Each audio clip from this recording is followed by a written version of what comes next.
Good morning, everybody. We're gonna get started. If people could take their seats. Good morning. Buenos dias. Thank you for joining us for a special event with Mexico's Secretary of Finance, Carlos Urzua. We're honored to have you here at the dialogue, Secretary. We are also delighted to partner in this event with the Woodrow Wilson Center and Latin Trade. And I want to give a special thanks to my colleague Denise Yanovich for helping organize this special session. Secretary Urzua has a very impressive and distinguished academic career. He was a professor in the Tecnológico de Monterrey before Andres Manuel Lopez Obrador called on him and invited him to join the government and assume this critical post in managing economic policy. Secretary Urzua had previously worked with Lopez Obrador when he was mayor of the city of Mexico, and under his direction, he earned a great reputation for fiscal discipline. Secretary Urzua has been a consultant to the World Bank, to the United Nations, and also to the private sector. He has a PhD in economics from the University of Wisconsin. Secretary Urzua has kindly agreed to talk about the economic agenda and priorities of the Lopez Obrador administration. That's a very bold agenda aimed at reducing poverty and inequality while boosting economic growth and attracting investment. It is not an easy challenge, but is absolutely critical to the success of this government that is trying to pursue a different approach from previous Mexican administrations. We look forward to Secretary Urzua's remarks, which will be followed by an exchange with all of you. So thank you again for coming, and with that, let me turn it over to Secretary Urzua. Is it working? It is. Okay. Can you hear me? Okay. I can hear me myself, but anyway, I always start nowadays with, when I speak about Mexico, with the following data. Now I believe that there are 3 Mexicos. I used to think that there were 2 Mexicos, but now I think that there are 3 Mexicos. The northern side of Mexico, region of Mexico, that has been always modern, and has always had, reasonable growth rates. The southern part, in which the growth rates since many years ago have been very low, and what I would call the north center side region, El Bajío for people that are from Mexico, and states around it, that has enjoyed very, very high growth rates in the last few years. The cumulative growth rate in the case of the South for the last 15 years has been of the order of, if I remember well, 23% cumulative in 15 years. In the case of the northern part, it has been twice as much, 46%. And in the case of the north center region, has been thrice as much, thrice, not twice, about 68, 67%. There are some states, my home state, Aguascalientes, and Querétaro, and other states in that region that have enjoyed even growth rates of more than 10%. So what we have is a very heterogeneous country, and of course, we as a federal government have to take care of that, and also have, of course, for economic, but also for moral reasons, we have to focus a lot on the south of Mexico.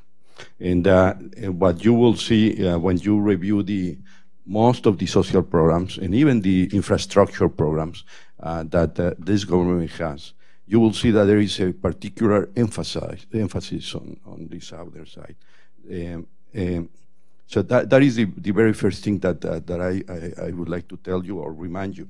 The second one is that Mexico as a whole has grown not too much compared to other Latin American countries in the last I would say, 30 years.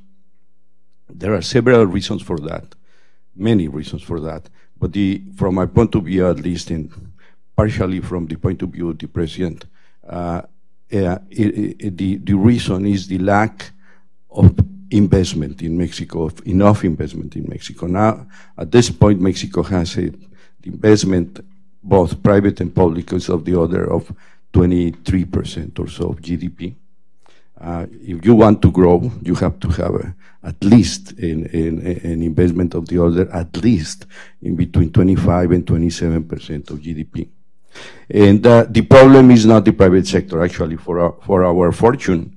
The private sector, both domestic and foreign, the private sector, have been, the investment had been okay. It's a little bit more than 20% of GDP, but the problem is public investment. And the reason is simply because, as you know, whenever you are in trouble, the very first thing that you reduce and control is investment, not current expenditures.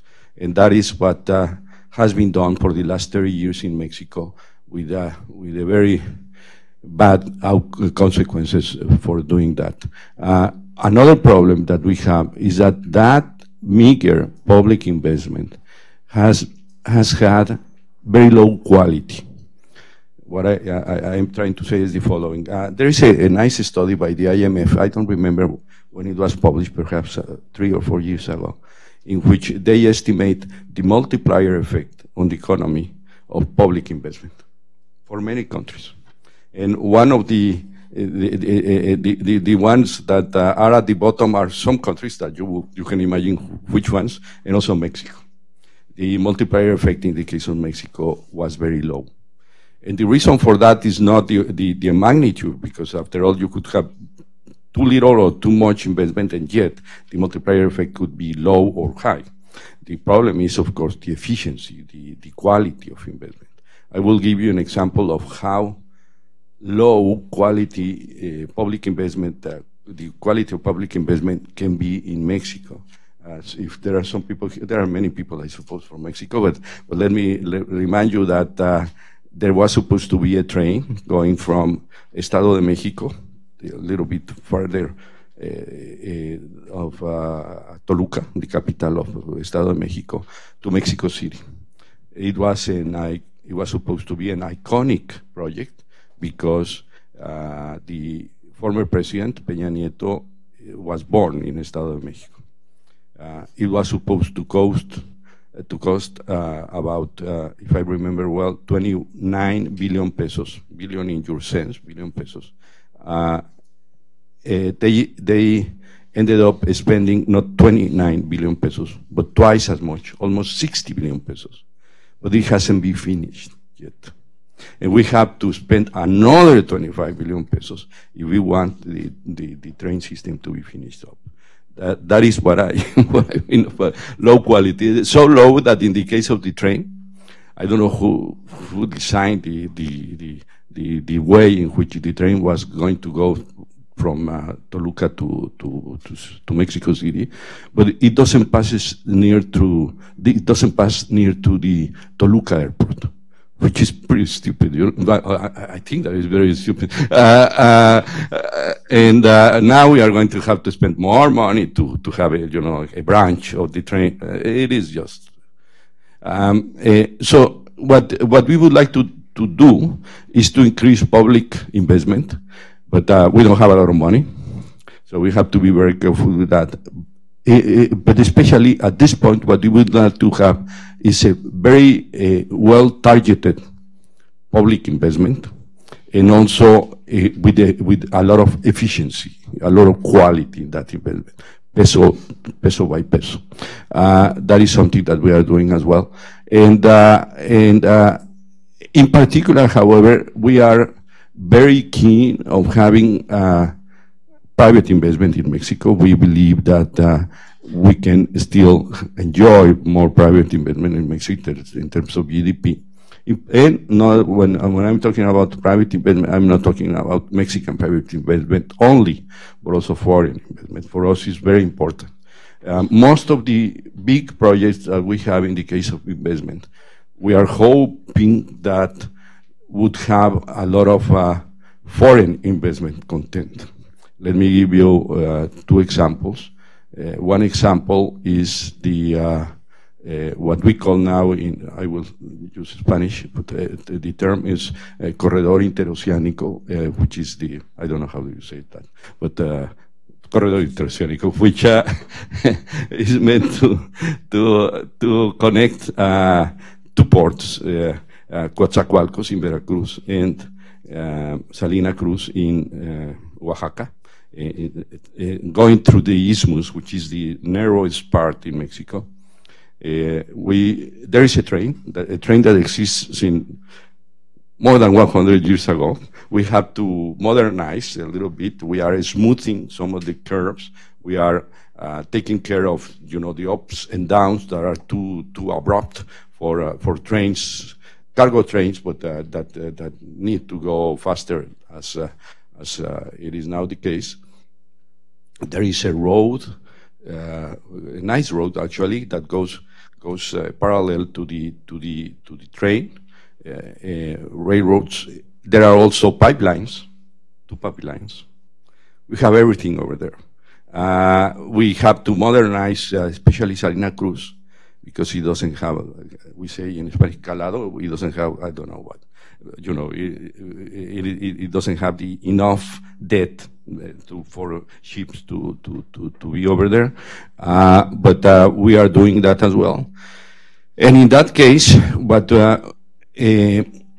we would like to have, because we have already the infrastructure, more or less, what we would like to have is a partner, and a logistics partner, a firm, a good firm.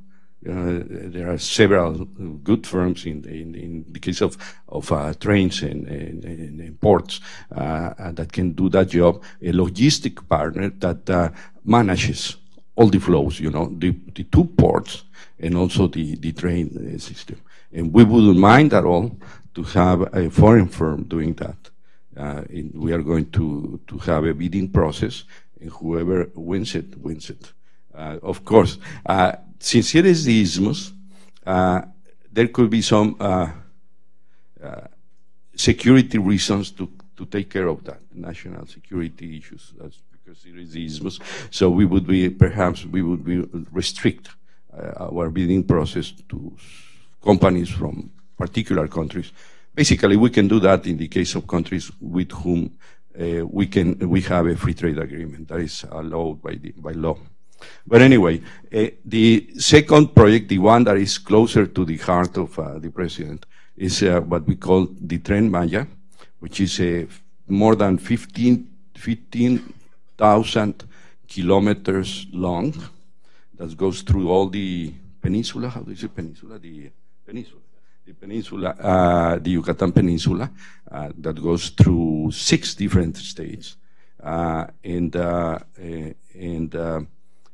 in that case, since it is a more ambitious project, because we don't have a lot of infrastructure over there, we have some, but not all. We are planning to divide the railroad in 7 parts, and to have public-private associations in each part. And again, we wouldn't mind to have, all the winners coming from outside of Mexico, or perhaps some of them from Mexico, and so on and so forth. So we would be very interested on attracting more and more private investment for Mexico. I know that you are going to say, to tell me, you are going to ask me, well, what about the oil sector? Well, the oil sector for people that are from Mexico is to talk about the oil sector for Mexicans is almost the same as to talk about the Virgen de Guadalupe, isn't it? The Virgin Mary. So, I don't want to talk about that. But I have, by the way, a presentation that Pemex, and I will give to Mike, and you can share it with anyone that wants to take a look at it. Pemex is doing a very good job in the last 3 or 4 months, and you wish you can ask me about Pemex. But anyway, that is another matter. I can stop here, and then I can take questions. Okay. Thank you, Secretary. Thank you very much for those remarks. We have about 25 minutes. I'm gonna, if I maybe just ask the first question, and then I'm gonna. I see everybody's, thinking about their questions, but there's a lot of uncertainty about the trade, the USMCA, so-called, and of what's going to happen with that. And some people think the prospects are good, others are a little more pessimistic. I was wondering if you can comment a little bit about, how the uncertainty about the ratification of that negotiated treaty affects the economic outlook. We are very worried, and yesterday I talked with many people about that issue. It would be disastrous for us not to have a free trade agreement with the U.S., NAFTA, or the new version of the agreement. My worst nightmare is that President Trump decides to send to Congress, the draft of this new agreement, and on the other hand, he signs a letter saying, well, regardless of what happened over there, in 6 months the U.S. is going to leave NAFTA, and he can do it. There are some legal issues, and some people say, well, that would be almost impossible, but he could try to push the new free trade agreement by simply, saying, well, if we don't have this, we don't have any. That would be obviously very dangerous for us in the very short term. 1 minute later, we would be in trouble. But I think that is just a nightmare. Nobody in the U.S. and Canada thinks so. We don't think so as well. But that is the extreme case. The other one is that it goes smoothly and that it is passed soon. The sooner the better for us. And I think that the sooner the better for Canada and the sooner the better for the U.S. We have a lot of hopes, and we are taking care of the most sensitive issue, especially for the U.S., not for Canada, which is labor standards, in particular this lack of democracy still, I would say, in unions in Mexico.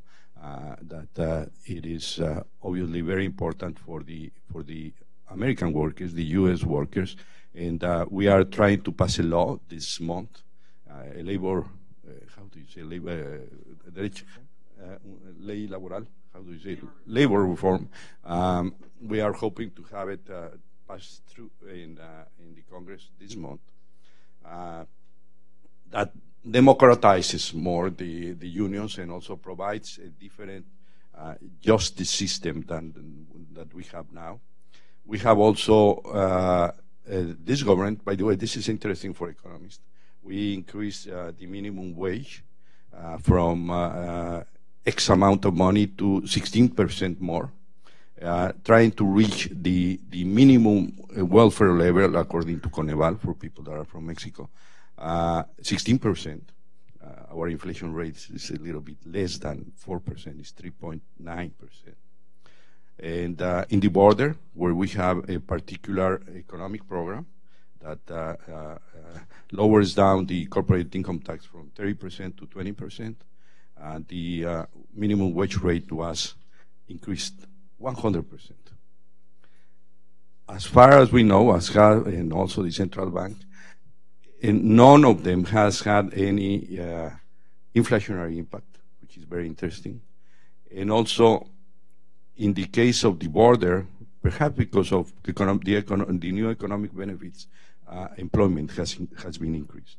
And also, as recently we have already received news about the new contracts, because not all the workers earn minimum wages. Of course, most earn more than that. And apparently that increase in minimum wages have had a positive impact in terms of an increase in real wages for this new year for the workers that earn more than the minimum wage. So we are with that decision, which it was not made because of the free trade agreement, but because we believe that it was from all points of view, from economic to moral point of view, it was wrong. The level was of the minimum wage in Mexico were so low, even compared to most countries in Latin America, that we wanted to do that. But it just happened that that is something that the U.S. workers, especially the greeted with some enthusiasm, and so. We are optimistic. We are optimistic, and hopefully the new agreement is going to be signed very soon. Thank you, Secretary. Why don't we open it up? Please, if you could just identify yourselves and try to be brief. We'll start with Nora Lustig here. Wait for the microphone, Nora. It's right behind you. Thank you. Thank you. Hi, Carlos. How are you? Nice to see you. We were colleagues at the Colegio de Mexico many years ago, yes. So, my question is going to be about economic growth, because a lot of the success of the entire program is cemented on the fact that it will have higher economic growth than in the past. But the first announcement is that growth actually will be almost half of what we expected for this upcoming year. And what do you expect to happen to have a turnaround in growth? And, what is your perspective in terms of the growth scenario moving forward? Why is it falling, and what's going to make it turn around? Yeah, that is a very important question. As you know, the global economic growth is slowing down, unfortunately for us and for everybody, especially the Europeans now. We are still thinking that our economic growth is going to be 2%, more or less. We change the interval from 1.1 to 2.1%, because we wanted to be in line with the central bank forecast. We are very respectful of the central bank. We don't want to mess up with the independence of central bank, and that interval is the one that more or less is taken from the new surveys that the bank does, regularly. But we still think that it's going to be about 2%. Why? Well, to start with, we believe that this focus on the south of Mexico is going to help.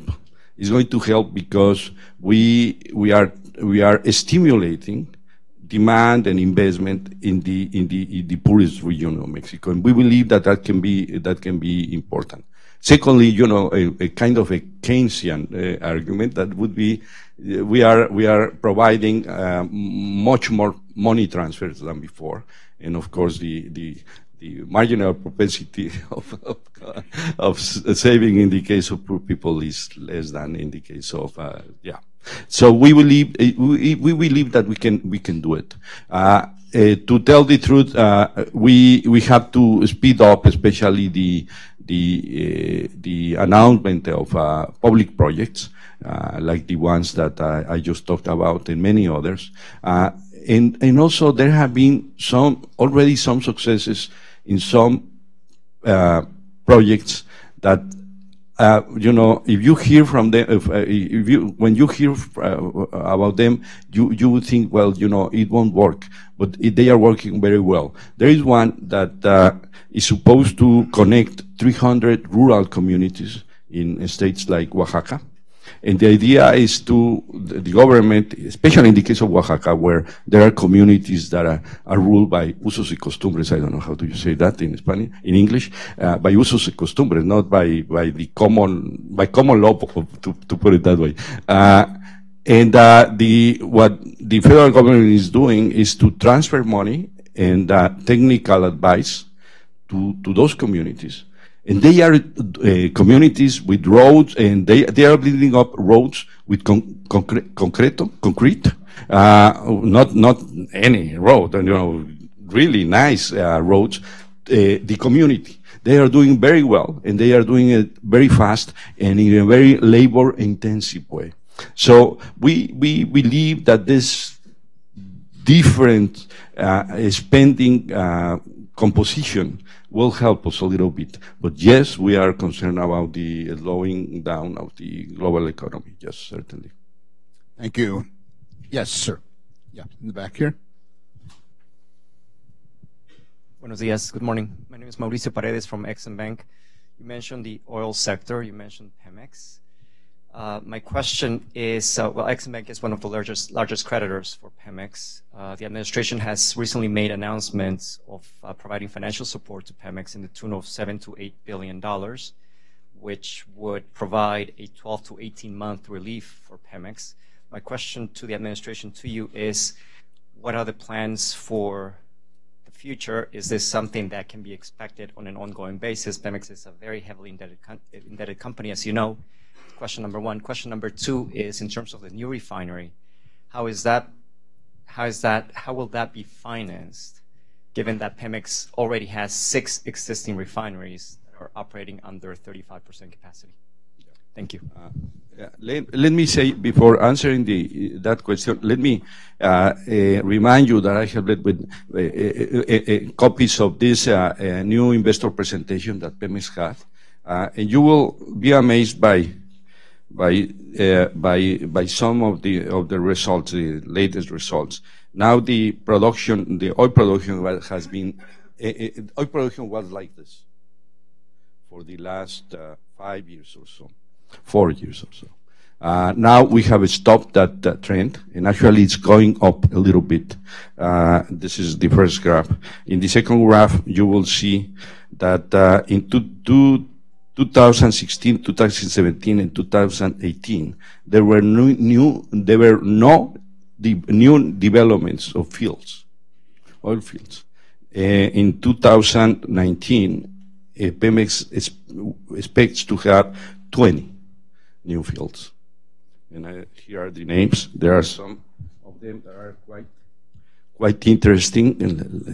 Ixachi is one of them. Ixachi is in the land, no, it is not sea, but land, in Veracruz. And Ixachi has a lot of reserves, but also the quality of the oil is quite good, actually. It's very light, almost gasoline. You know, we won't need refineries anymore. And there are others as well. So I think that the future, the near future for Pemex is actually quite bright. Let me give you another thing. You will find many things over here, but the ones that I like most is this. That perhaps you will see, you may can you see it? You know, do you see, you know, bars that are very huge and then small bars? Well, that is theft, fuel theft, daily. And the one that in November, on average, they were stealing 81,000 barrels a day. Remember that a barrel is something like, in liters, it would be like 157, 58 liters. So multiply it. A day. And now it is like this. At the end of the... This fight against Huachicol can help us first to reduce crime, but secondly, can help a lot Pemex, because it has a new flow of the order of, it's going to have an extra flow of the order of 30 billion pesos, more or less. So there are some interesting things happening. And I'm saying this because everybody said, well, you know, the Hacienda is just helping Pemex in a mindless way, and that won't work. We believe that will work. But the problem that Pemex, the problem that Pemex has always had is very simple, actually. It has been overtaxed by the federal government for many years. Overtaxed. A lot. And, you know, we have milked the cow until it almost died, the cow. And so one thing that you could do is to try to reduce that overtaxation, and we are doing that, but that is going to take time, because we cannot tell them, you know, I'm going to reduce your duties and taxes by half, because we will be in trouble, not them. But we are trying to reduce the tax and duty charges, but also we have to take care of the following fact. Up to this point, and you can see it also over there, even though in the last few years At this point, 3 months from the, the first 3 months, January, February, and March, for the last 18, actually for many years, already Pemex already had issued debt. At this point, they have not. Let me see if I can find that one.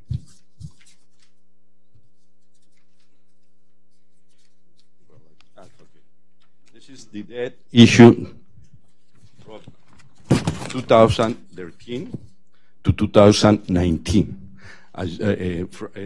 Issued the first 3 months. At this point, Pemex has been able, by reducing administrative costs and also by fighting theft, not having to go to the market. But they will have to go to the market, and they will have to refinance I would say about $6.4 billion this year. If we let them alone to go to the market, it's going to be very costly for them. They will be able to do it, but it is going to be very expensive.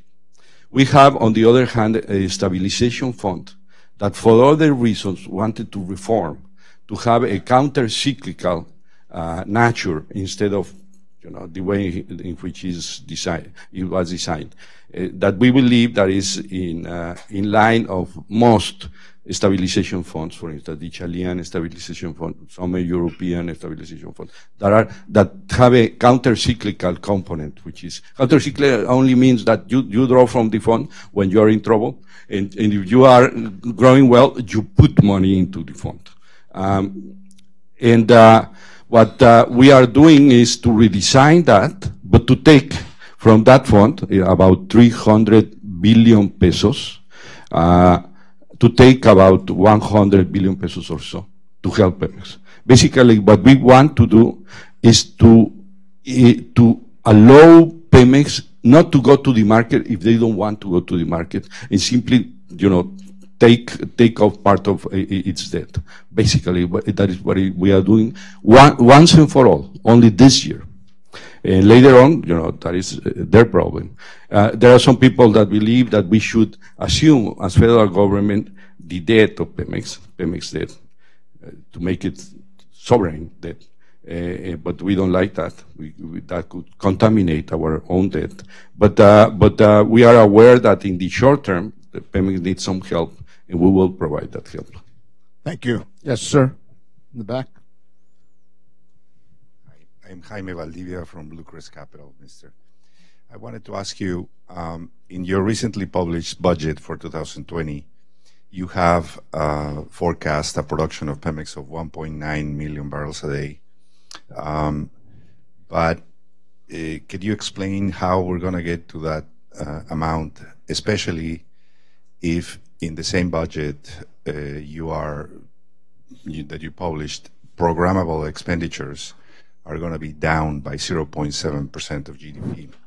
So it would seem to me that in order to get to 1.9, you would actually need to invest a lot more. And I feel that maybe the room you have to cut current expenditure is not that big anymore, since you're doing a lot of work this year.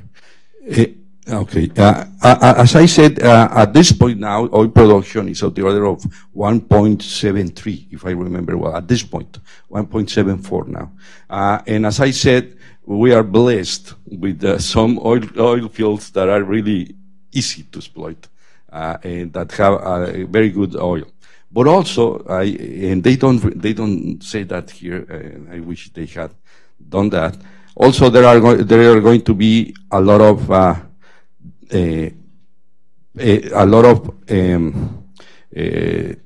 private concessions for private companies. See, there is a difference between a concession to exploit and to explore and exploit oil fields with a contract of service, a service contract. That is different from a farm-out scheme in which both that company and Pemex enjoy the benefits. It is very different. At this point, the government is not trying to do that, the last scheme, the farming out, but they are going to open up a lot of bidding for these services in many, but I'm talking about really dozens of oil wells. Pemex is very aware that it doesn't have enough money to have enough capital expenditure, and of course they will try to, at this point, they will try to use the private sector help. Great, thank you. Dolia Esteves? Dolia? Let's wait for the microphone. Good morning, Secretary. I wanted to ask you about something. Closer, in the microphone. Something related to your cartera, to your department, but not quite directly. Has to do with immigration. President Lopez Obrador has insisted, correctly in my view, that the costs, that the way to stem the immigration from Central America is investing in the development of those countries. He has used figures, $20 billion. And I wonder, where is that money going to come? Do you realistically expect the Trump administration to invest when President Trump just cut off all the Central American aid? Do you have that money to invest in Central America and Southern Mexico? Thank you. To start with, I have always read the last column, and I believe that she's one of the best journalists that we have in Mexico. I didn't know him, didn't know you before. Well, that question is very difficult to answer in my case because I don't know much, but I can tell you something. Yes, the president believes, I believe, and I think most Mexicans believe that, and perhaps most Americans believe, that the only way we can deal with this migration problem is to have more growth in the region. And it is the case, unfortunately, that in some countries in Central America, the growth that they have had in the last decades is very meager compared to their population size. He believes that there has to be a kind of should I say, like a little Marshall Plan, like the U.S. helped Europe to reconstruct their economies. But the issue is, of course, and that is the only way. That is the only way. But the issue is, of course, how can we in Mexico have the money to help Central America? I understand, but that I cannot assure. I cannot assure you about that. I understand that President Trump has talked about some particular figures on that respect. We haven't had yet, received anything. And Mexico eventually would, of course, try to have some money as well. But also I can tell you that in this budget, it is not contemplated something like that. But eventually, I'm sure that if both the U.S. and Mexico work together, we could commit ourselves, Mexicans, to help in building up the fund. But I don't know more about that. I don't know much about it. Thank you very much. A final question here. Yes, please.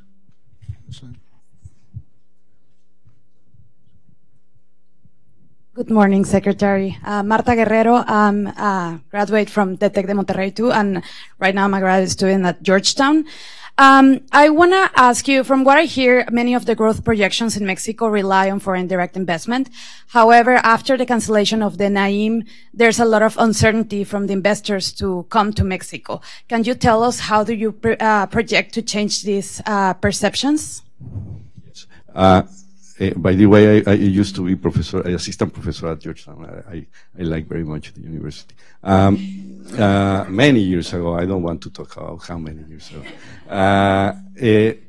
Yes, the decision of stopping the construction of the airport in Texcoco was a very, difficult decision to solve. There were many views. Even the president had different views about about that airport. But at the end, the most important reason that prevailed was the fact that it would be extremely expensive to have it. They were already in a delayed, according to the production process, and there would be extremely costly to maintain the airport because it is a lake. And I know that you can give maintenance to anything nowadays, but it's very costly to do that. And we at some point we expected the airport project to if it was to be finished it would be like in 2024 or so, because it was so delayed, the process. And of course that made the investors a little bit afraid. First, because we had already issued bonds that were backed by the airport tariffs, and people were a little bit concerned about how we would treat those bonds. And the answer was very simple. We would honor them. And in fact, what we have done already is to lower the amount from $6 billion to $4.8 billion. We have changed already the contract agreement. So that's okay now, and it is very easy actually to service that debt. And we have also, there was another financing, well, I don't want to talk about that because it's a little bit technical. But anyway, that part has been solved. The other part is, of course, that investors, most of the investors in the case of the airport were Mexican investors, actually. Investors could be angry or concerned about the implications of that measure, and some people believe that have made some investors at this point to take a neutral stance, to a kind of a wait and see stance, by not investing much at this point. There is a new figure that was released by the INEGI, I think that last week, about gross capital formation, and it has very good news. Actually, the increase in January has been the largest one in real terms since, I don't know, 15 years ago or so. So you may want to take a look at that data. We are not very concerned about that. As you know, we are more concerned about how are we going to deal with the fact that, yes, we need more airports in Mexico. And as perhaps you know, the idea is to have, aside from the Mexico City airport and the Toluca airport, a system with a new airport in Santa Lucia. Actually, that is now Estado de Mexico, though some people believe that it's Hidalgo. It is actually Estado de Mexico, near Hidalgo. And the project is going on. At this point, a company that is a subsidiary of Airbus is designing the new space. It is very important that the flighting, way in which planes go from one airport to the sky, don't conflict with the other airports. Apparently that is okay now. Apparently that it has been done now, and it is now being being built part of the airport, because it is a military airport. The military people are going to have a lot of they are going to build up the airport and so it is going on, and we hope that in 6 months or 12 months everybody will rest, because we will have another airport very soon, actually in 3 years at most.